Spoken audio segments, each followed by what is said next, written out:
Would you be the jerk for flipping out in front of your friend about how bad they smell? We'll get into that in a bit, but first, am I the jerk for crafting during meetings? So I work in a mainly office setting, and we have a lot of meetings, video conferences, and online training, which is primarily in video format. I've always needed something to do with my friends, thanks to ADHD, and if I don't, then I can't focus on things that isn't reading properly, which is ironic because I also have dyslexia. I've also been crocheting and knitting since I was little, and it's something I do a lot while at home watching TV and movies because it helps me focus. In university, I used to crochet and knit in lectures because it helped, and no one seemed to have a problem with it. The lecturers actually encouraged it when I asked and said as long as it helped me focus, I could do whatever I wanted. So I decided I was going to take it into work with me to see if that would help me focus more in meetings and not get distracted during them. They're very long meetings, going up to 4 hours sometimes, and usually I mentally clock out within the first half hour. Side note, I'd brought up in supervision that I had trouble focusing, and my manager was actually the one that recommended I find something to do with my hands and okayed it. It worked. I was able to focus a lot better and be more involved in the meetings because I wasn't drifting away. But recently, a colleague came up to me and told me to stop. He said that it was rude and disrespectful towards everyone in the meeting and our service users whom the meetings are generally about. I tried to explain that it actually helped me in staying on track and remembering more of the information about our service users, but he held his stance firmly. And it's not like I'm not participating at all. I don't need to look down at my knitting or crochet because I've been doing it so long, and I bring in pieces that are simple and mindless to do. I'll also put it down to write or type up notes, and if I'm talking. Anyway, my colleague said he was going to bring this to higher-ups if I continued, even though I'd already cleared it with my manager before I started doing so. And it's gotten me a bit worried, so I need your opinions. I just want to preface that the meetings I take part in aren't massive company meetings. Usually there are about 6 to 15 of us, and it's generally group discussions.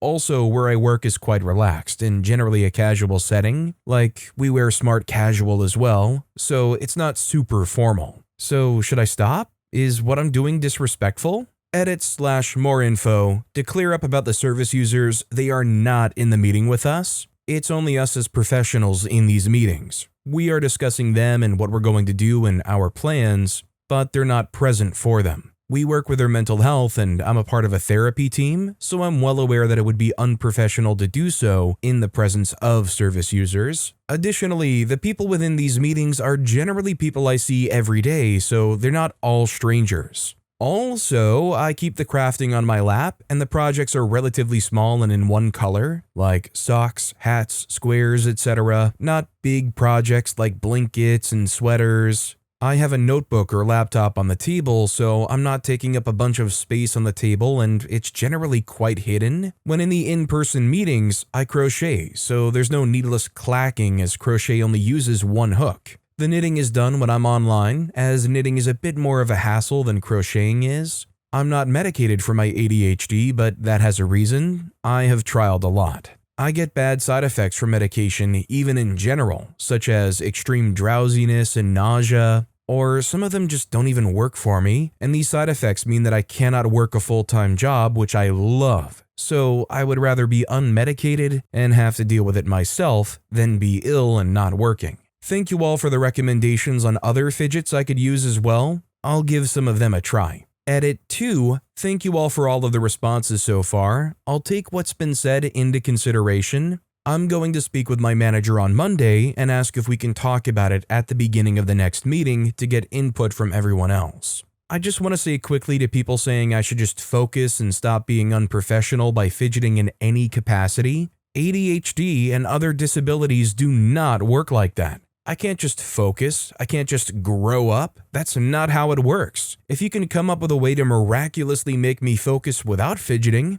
I'm all ears. Honestly, I would love more perspective on this from anybody that may feel differently, but am I wrong in thinking that this person just isn't that considerate or maybe knowledgeable of OP's condition? I mean, for all I know, maybe they have their own condition where seeing somebody crocheting, which is usually out of the norm for a situation like that, maybe it's making it hard for them to focus, I don't know. But is this not an open and shut thing where OP should just go to their manager, explain that they've had some pushback from this person, and rely on the fact that their manager not only okayed it but kind of advocated for it? Odacraft commented, "Okay, everyone giving you a you're the jerk needs to sit down. You literally cleared this with your manager. It wasn't a surprise to them, and as long as you're focused and participating, that's all that should matter, not the jerk." Do you guys agree or disagree with these opinions? Let me know. Also, hi, I'm Steven, and if you guys enjoy getting to decide whether or not all of these people are jerks, why not hit those like and subscribe buttons down below?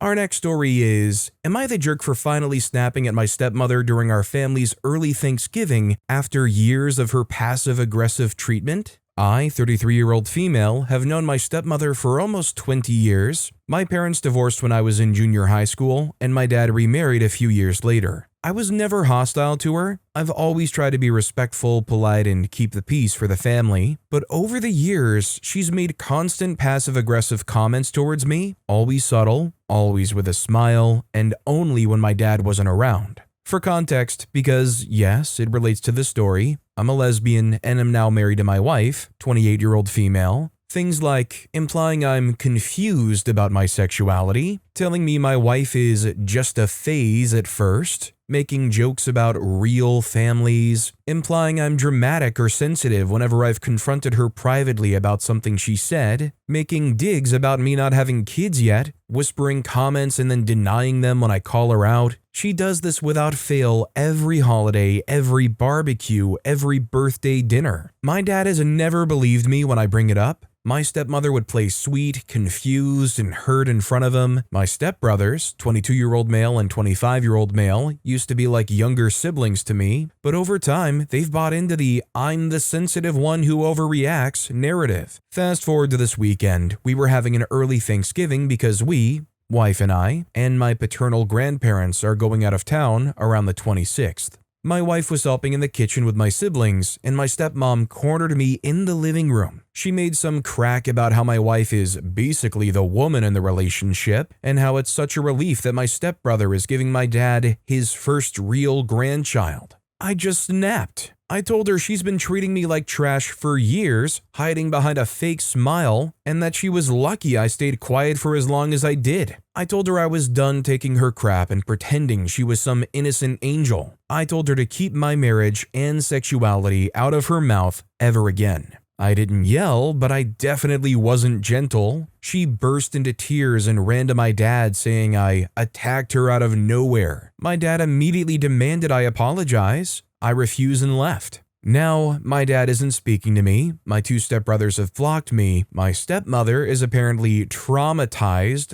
but my wife, my half-siblings, mom and stepdad's kids, my mom and stepdad, and my paternal grandparents all say I did the right thing and that they're proud of me for finally standing up for myself. Now, I feel guilty because it was Thanksgiving and I love my dad and I miss my stepbrothers. Even though I don't regret what I said, I don't feel like I'm the jerk, but am I? Edit, as of 1:34 p.m. PST, well crap me, this blew up. Thank you to everyone for the kind words, and yes, I know I am not the jerk now, but for those of you with crappy parents or step-parents, they know it's easy to feel like you're the guilty one. So thank you. I mostly use this account to find roleplay groups or things going on in my town, so not sure how active I'll be on here, but if there's something to update, I will. Well, OP kind of said it themselves. I feel like it's a pretty safe not the jerk thing. It almost feels like the script to a movie that I would get like halfway into and want to turn off. The whole evil stepmother running to the husband like, "Oh, your kid was so mean to me." You know what? She kind of sounds like a half-baked Cruella de Vil kind of character or something. Just some evil Disney movie channel or Hallmark movie stepmom that's trying to ruin the whole thing. It's like a really bad Cinderella knockoff movie script or something. OP,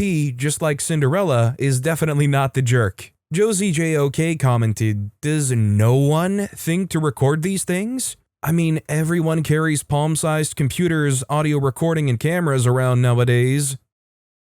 Our next story is, am I the jerk for giving a secret family recipe to a family member? I'm married into a family that has a secret pasta and red sauce recipe. When I got married, the recipe was one of the gifts. Whenever there are family functions, we switch up who makes the recipe, each of us putting our own twist on it. Since getting married, I've gotten close to my spouse's cousin. We hang out often. She's a bit of a mentor to me. I asked when it would be her turn to make the recipe because she's a great cook, and I want to try her twist on it. She never got the secret recipe. It's only passed down to married members of the family. I learned my spouse didn't get a copy until marriage. She's asked for the recipe but keeps getting told, when you get married. She's in her early 50s and has repeatedly expressed no interest in marriage. I think she's aromantic or asexual. She was asking if I plan to make a big batch in December. I always do, and asked if she could trade portions for something special she makes. I agreed, but then thought to ask if she just wanted the recipe instead. She was born into the family. I don't think there should be a restriction on a family recipe that requires you to get married, so I gave it to her. Family found out when she made it. Almost immediately, she was so happy, and someone found leftovers in her fridge. Mother-in-law and aunts-in-law are angry with me since the cousin didn't earn it. One of the cousin's married sisters blew up at me over text. Father-in-law gets where I was coming from, but said it wasn't my place. My spouse doesn't care either way, but I earned myself the cold shoulder at Thanksgiving over this. Am I the jerk? Edit to add, everyone asking for the recipe, it's a good laugh, but no. It could be unique, it could be off a box, but I'm not posting it. This isn't a fast movie, we aren't all family. The question of what if someone gets divorced is interesting. I can't exactly ask the recipe keepers right now, so I don't know. Edit 2, because people were asking me to put the ingredients into Google and see what recipes came up.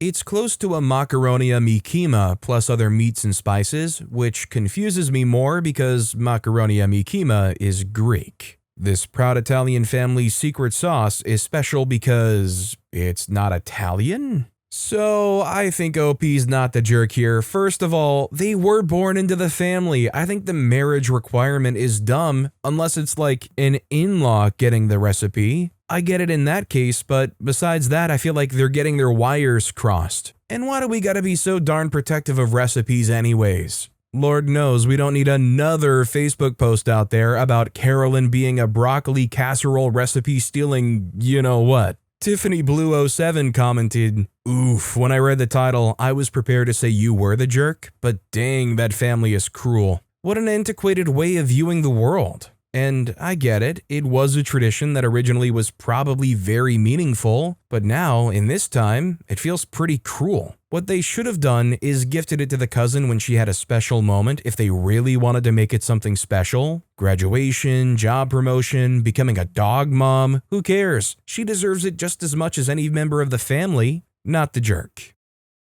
Our next story is, am I the jerk for telling my friend that proposing is not a suitable Christmas present? I have a friend who I'll be calling Harry. Harry and I have known each other for over a decade. We're in our early 30s. He was part of my own wedding party, and 99 times out of 10, he's an all-around great guy. Harry has been dating his girlfriend for around 4 years. She's an absolute diamond and brings out all the best qualities in him. A couple weeks ago, Harry confided in me that he was planning to propose to his partner over Christmas. She's very family-focused, and he's setting it up so his parents unexpectedly visit them. They're doing Christmas with her family this year, early in the morning, and he'll propose during present opening in front of his and her parents and her siblings and their partners and kids. When chatting about arrangements a couple of days ago, Harry made a throwaway comment about the engagement saving him some time in relation to the rest of his Christmas shopping. I asked him what he meant, and he said that since he was proposing, he hadn't planned to get his partner anything else for Christmas.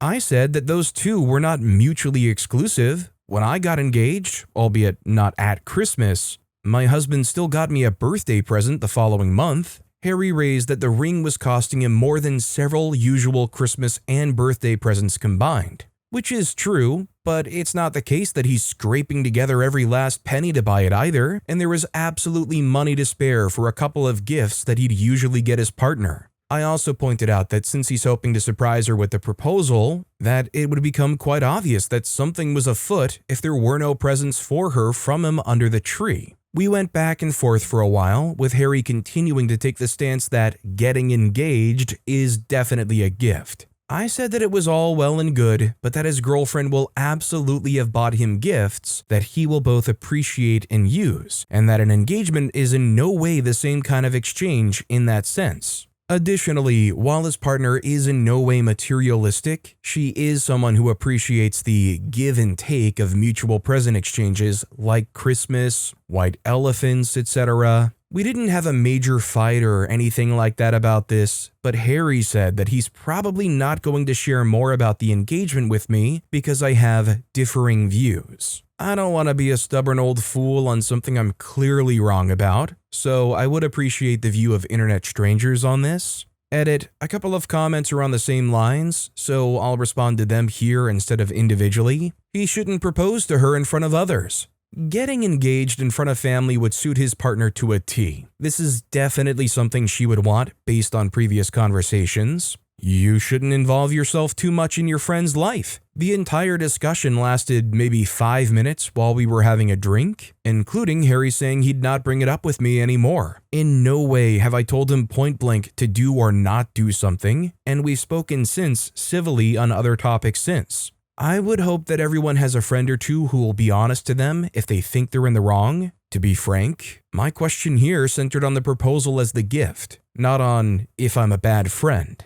I mean, I don't think OP's being a bad friend here, even regardless. And also, I think they're not the jerk. I think it's a pretty fair and valid thing that you can't just pass your engagement off as, like, the ultimate Christmas gift. Like, yeah, it might vibe kind of that way, but, like, get a couple little things for her, you know, it doesn't have to be anything crazy. Just something that shows you not only thought about the engagement, but you also thought about her Christmas experience as well. Professional Ad commented, so he thinks he's the gift to her. Barf. Our next story is, am I the jerk for wanting to leave early to the airport for our first international flight? Me, female 31, and my husband, male 32, are going on our first trip to Japan for our honeymoon/first-year wedding anniversary. Our flight is in less than 2 days, and we're in disagreement as to how early we should be arriving to the airport. Our flight departs LAX airport at 11:30 a.m., and I want to be at the airport by 7:30 a.m., 4 hours before departure. He wants to be at the airport by 9:30 a.m., 2 hours before departure. For context, he's never flown international and is afraid of flying, so his anxiety is very high right now. He claims he doesn't want to end up waiting at the airport extra time before the flight because the anticipation will make his anxiety worse. I myself am anxious that if we don't allow ourselves extra time for things to go wrong and for possible traffic delays, we live an hour and a half away from LAX, that we could end up missing our flight. For further context, I've planned this entire trip myself with very little input from him, by his choice because he's been anxious just thinking about flying for 12 hours on a plane. I researched, purchased the tickets, booked hotels and excursions, prepared the itinerary, and arranged for our ride to and from the airport. I am adamant about arriving 4 hours early due to a stormy weather forecast, government shutdown chaos, possible traffic delays as we approach the Los Angeles area, and also time to eat breakfast and relax before the flight. He says I'm selfish, a jerk, and don't care about his anxiety for possibly making him wait at the airport for a longer time before the flight. Am I the jerk? OP posted an update. We left our house with the intentions of getting there 4 hours early. We left early enough that we missed the heavy rain downpour and accidents that followed near the LA/LAX area. Everything went smoothly, and we were at our gate within an hour. We ended up with 3 hours to kill before our flight. Husband was not happy about this, of course, but he got over it quickly. We got breakfast, sat down and relaxed. My brother, who dropped us off, got stuck in loads of traffic on the way back, unfortunately. Anyways, we made it to Japan and are enjoying every second of it. Well, I'm glad it worked out for OP, and honestly, I probably would get over it going a little earlier to make sure that you're there on time and whatnot. But I myself probably would want to operate a little closer to the husband's desired timeline of like trying to get there 2 hours early. Granted, I guess I've just been fortunate enough in my life that anything I've had to get to, I've not really encountered much, if any, delays on the way there. So maybe I just am one catastrophic mishap away from feeling completely on board with OP's vision. Cracker Factory Wheel commented, "Not the jerk. It's recommended that you get to the airport about 3 hours before an international flight. I'd compromise and do that instead." Edit to add, I miss that OP is flying out in the next couple of days, so the 4 hours makes more sense in context since TSA is still recovering from the government shutdown. My judgment is still not the jerk, but 4 hours makes more sense. Our next story is, am I the jerk for not allowing my daughter-in-law to join a camping trip and doubling down on it? I'm an outdoors person, and before weather gets too cold, I do a camping trip. We kayak down the river, make camp on the bank. It's a lot of fun, and it's a 2-night trip. I've done this with all of my kids and have started to invite their spouses. Some show up and some don't. Not everyone likes camping. The river we kayak on can get fast and choppy in places. I have a strict no kid under 10 rules and that they have to be good swimmers. This brings me to my son's wife. Jane, fake name. Jane cannot swim at all. She never learned as a child and still hasn't learned as an adult. The most I've ever seen her do is go into the shallow end of a pool. My son wanted to invite Jane, and I told him no, that this is a safety concern because she can't swim. Jane was very upset about it and told me that it would be fine. I told her no again, and if she learns how to swim, she can come next year. Jane is upset, and my son is also upset. He's told me that he can't go if she isn't invited, and I stuck to my decision. He also is not happy with me either. Edit, I think some people are confused. We kayak to the first campsite, sleep, kayak to the next sleep, and kayak to the final spot and head home. I wouldn't fault OP here. Look, I can hardly swim myself, just being honest, and I wouldn't want to go on that trip. Like, you could give me a life vest, you could strap me shoulder to wrist in pool floaties, and I probably still wouldn't want to go on that kayaking trip. It's just a safety hazard all around, and I completely understand that this guy doesn't want to leave his son wifeless. I wouldn't risk it, especially because it kind of falls on his shoulders as being responsible if they allowed it to happen. Okidoki654 commented, "Not the jerk. You might try. Sorry, son, but I like your wife and don't want to be responsible for her passing." Our next story is, am I the jerk for dropping my kids off with my wife when she's with a grieving friend? My wife's best friend, Jessie, lost her husband about a month ago. My wife has been at her home almost every single day since. My job has me being on call some nights, and money is tight, so I can't not be on call. I know Jessie is struggling, but it's stressing me out a ton to basically be a single parent, since my wife is never home. I have talked to her about cutting back, but that ends in an argument about me being heartless. Yesterday, I was on call and I actually got called in. I couldn't leave our 2 daughters home alone, 6 and 9, so I called my wife telling her she needs to head home now. I need to leave. She told me no and to figure it out. We don't have the money for a sitter. My parents live too far away. Her parents aren't allowed near the kids. They suck. And my friends have their own lives and families. So I packed up the kids and on my way to work, dropped them off at Jessie's house. My wife was ticked that I did that. When I got back, we got into a huge argument and I told her that she actually needs to be a parent. That I'm very sick of her playing house at Jessie's house and we have our own kids. She thinks I'm a heartless freaking man, and I told her to be a parent to our own kids. This is all around a really rough situation, and I feel honestly a little bit for both sides, but I'm really with OP here. You can't just abandon your kids in favor of looking out for your friend. At least take them along. Surely you can still be there for her and still have your kids around, no? Like, what is OP doing at Jessie's house that necessitates leaving the kids behind and not being mom to them? Virtual Map 5891 commented, "A day with a grieving friend is needed. A week is kindness. A month when you have kids at home is bizarre." Our next story is, am I the jerk for yelling at my friend about her BO after literally throwing up? For context, I've been in college classes with this girl for the last year. We're in the same degree program and have become friendly. I don't hate her at all. I've just reached my limit and might have gone too far. This semester, we have the exact same schedule, so we ended up sitting next to each other in every class. At first, I chalked a smell coming from her up to stress and assumed it was a temporary slip in hygiene. It happens, but it's been every single day. The best way I can describe the smell is like strong barn-type body odor, as if she worked outside on a hot, humid summer day and didn't shower. She has long, pretty hair, but it's visibly oily from roots to ends. By our third class of the day, I'm nauseous and trying not to gag. After a month of this not getting better, another friend in our program admitted they sit on the opposite side of the room because of how distracting the smell is. It kind of broke my heart to hear, and I would hope someone would tell me if I was in her position.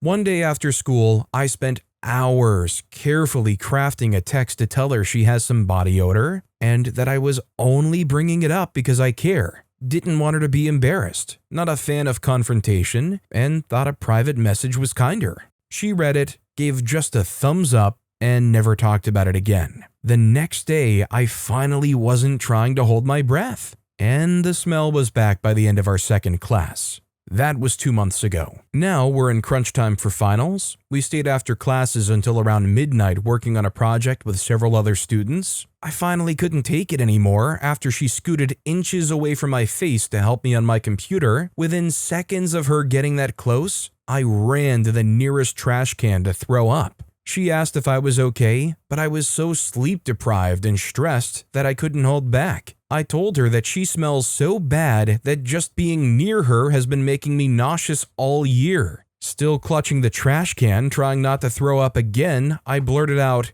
"How do you not smell yourself? How can you not notice how bad this is?" She said she's just forgetful, mentioned that her mom or fiance don't remind her, a woman in her early 20s. She doesn't work so she can focus on school. So, from my perspective, it seems like she could make time to shower. Before I stormed out, I raised my voice and pleaded for her to just take a dang shower. I feel bad for yelling, and I know I sounded harsher than I meant to. I was exhausted and at my limit, but I still have to sit next to her for another 3 weeks before the semester ends. I feel guilty for snapping in front of other students, but I also feel like I had no other options left after months of this, and the fact that texting her didn't seem to help. Am I the jerk for finally snapping and yelling at my friend about her BO after literally throwing up even though I'd already tried to bring it up gently before? Edit. Okay, wow, I really didn't expect this to blow up the way it did. I'm trying not to give out too many personal details so this stays anonymous,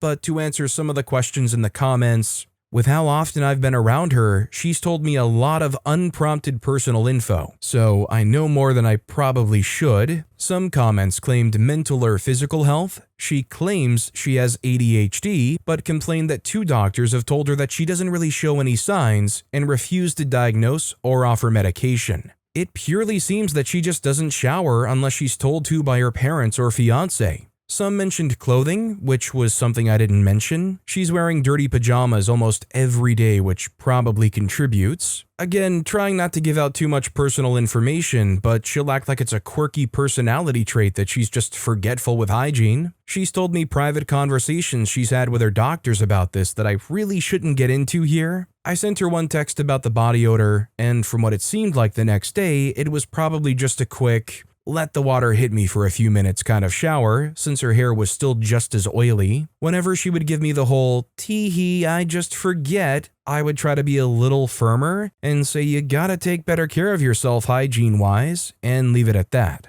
With how bad it is, I definitely should have pressed her more about it, and I'd hoped it wouldn't get so bad that I physically vomit. But at the same time, we're in our 20s, she's got a fiance, she lives at home, not a dorm. I shouldn't have to be her parent and tell her to take care of herself, especially since I know it's going to be a daily problem. Yeah, no, OP's not the jerk. They've clearly gone enough time of inhaling fumes over those months, over the last, year? I think OP's friend has shared enough of their offerings to OP for OP to be qualified to have that freak out. If there was ever a justifiable freak out, it's after a year of smelling those fumes and having to throw up in the trash can because of them. Your dad sucks Roni commented, not sure why people here are saying it must be a medical issue when she has clearly said she doesn't shower. Because nobody reminds her to. Not the jerk because clearly she has made a tokenistic effort to do enough to cover it up for an hour, but didn't care enough about the people around her to do more.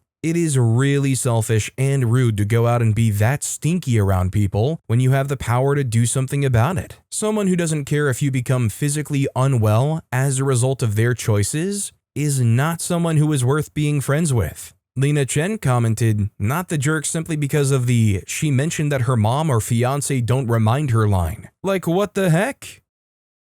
Our next story is, am I the jerk for canceling Christmas? I'm the family organizer, the one everyone goes to for holidays, advice, support, or just wants to rant to. I love and hate it equally. I host all major holidays as my home is large and neutral to family drama. I refuse to get involved. Every Christmas we host upwards of 15 people, and it's exhausting. We're hosting this year again, and I feel excitement and dread in equal measures. Talking to a friend she was dating, they don't do a Christmas meal, just a normal lunch and spend the day enjoying their family time. It sounded so lovely I felt like crying. So next year, I've decided I won't be hosting. We'll either stay home and order takeaway, or we'll plan a long trip over the holiday. My husband was shocked, but agreed he would love a quiet Christmas. I spoke to my parents and in-laws about this in passing in our daily catch-ups, and the reaction was incredible. I felt like the Grinch, and the whole family is acting like I've canceled Christmas for everyone. I've been told that I'm being selfish, that I'm excluding us from our grandchildren, and ruining this year's holiday too. I have siblings who can host, and everyone is able-bodied and can cook for themselves, so am I the jerk? Or is it time to drop the rope? It would be nice if OP wanted to keep the tradition going and whatnot, but I think it's understandable with all the stress involved and all the care involved that you're kind of burnt out on it. And for everybody else in the family, I feel like it's an easy and fun thing to expect. You show up at this person's house and everything is catered to and cared for immaculately and you don't have to lift a finger. It's almost like, what are you doing? You're ruining the family tradition of you doing everything. Nelly FI commented, turn it back on them. Wow, so instead of being grateful for all the years I've hosted and cooked for you, spending time and money, you now feel so entitled to my labor that you call me selfish when I make alternate plans? Your attitude has only convinced me this is the right thing even further. You're all able-bodied adults who can cook, so I've canceled nothing. You're just worried you'll have to put some effort in, not the jerk. But with that being said, that's all the time we have for today. Now, if you want to hear another absolutely crazy Am I the Jerk Here story, check out that video on the left. Or if you missed my latest video, check out that video on the right. That said, I'll see you all next time with some more stories.